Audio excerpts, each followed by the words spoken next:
नगरवाली सराटीच्या पोलिसांची जी मारहाण झाली याचा तो खरा सूत्रधार आहे, तर लवकरच त्याला बेड्या घालाव्या। आणि हे जे सुरेश धस आता हे जातीवादी विष पेरतात ते मनोज जरांगे बरोबर, तर त्यांचा आम्ही राजीनामा मागतोय। गृहमंत्र्यांनी त्यांचा राजीनामा घ्यावा। त्यांची जी त्यांनी वक्फ बोर्डाच्या जमिनी, मंदिरांच्या जमिनी जे लाटलेल्या आहेत, बँकांची 27 कोटींची कर्ज जी बुडवलेली आहे, त्याला जबाबदार धरून त्याची चौकशी करावी आणि महाराष्ट्रामध्ये जातीय सलोखा टिकवण्यासाठी आणि ओबीसी आणि मराठा समाजामध्ये विद्वेष होऊ न देण्यासाठी योग्य ती पावलं उचलावी, एवढंच आमचं सरकारला, मुख्यमंत्र्यांना मागणी आहे।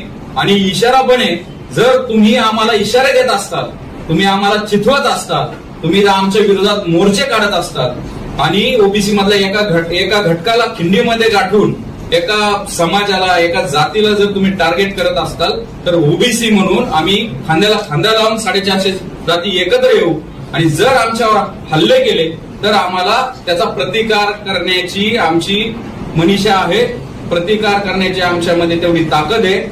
आम्ही स्वतःहून मागणी करतोय की मुख्यमंत्र्यांनी या प्रकरणाच्या खोलात जाऊन लवकरात लवकर कोण आरोपी असतील त्यांना अटक करण्यात यावी, पण त्यांचेच आमदार किंवा हे बाकीचे जे काही चालू आहे त्यांना योग्य प्रकारे त्यांच्यावर कारवाई करून हे सगळं जे जातीय विद्वेष, जातीय कलुषित करण्याचा कार्यक्रम जो चालू आहे, हे जे मोर्चे चालू आहेत त्याला थांबवावं, त्यांना प्रतिबंधात्मक त्यांच्यावर कारवाई करून त्यांना नोटिसा द्याव्या आणि महाराष्ट्रामध्ये सलोखा टिकवावा।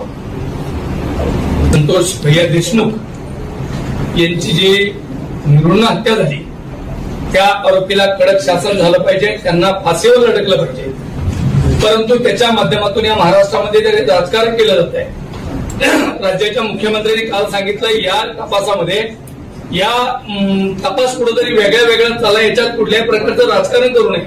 म्हणजे राज्याच्या मुख्यमंत्री सुद्धा लक्षात आलंय की या प्रकरणामध्ये राजकारण केलं जात आहे। परभणीच्या मोर्चामध्ये जे जरांगे पाटलांनी वक्तव्य केलंय की यांच्या घरात घुसू, माझा सवाल आहे जरांगे पाटील, तुम्ही एक शब्द दिला पाहिजे की तुम्ही कुणाच्या घरात घुसणार आणि तुम्ही काय करणार, हा प्रश्न आमचा आहे।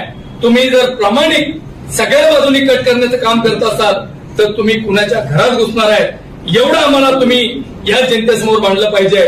आणि माझी मुख्यमंत्र्याला विनंती आहे की आम्ही उद्याच्याला सीएम साहेबाला भेटतोय शिष्टमंडळ घेऊन की हे कुठेतरी थांबलं पाहिजे, याला कुठेतरी आळा घातला पाहिजे। जर देशमुख कुटुंबाला न्याय द्यायचा असेल तर महाराष्ट्रामध्ये आंदोलन करण्याचं कारण काय, हा माझा प्रश्न आहे। महाराष्ट्रामध्ये आंदोलन करताना प्रत्येक विधानसभेमध्ये, प्रत्येक जिल्ह्यामध्ये मराठा समाजाचे आमदार असतात, प्रतिनिधी आहेत, लोकसभेचे खासदार आहेत। काल तुम्ही पुण्यामध्ये मोर्चा काढला, सगळे बीडचे खासदार आणि बीडचे आमदार होते। माझी स्पष्ट भूमिका आहे, देशमुख कुटुंबियाला न्याय मिळाला पाहिजे आणि आरोपीला कठोर शिक्षा मिळाली पाहिजे। त्यासाठी महाराष्ट्रातला ओबीसी तुमच्या सोबत आहे।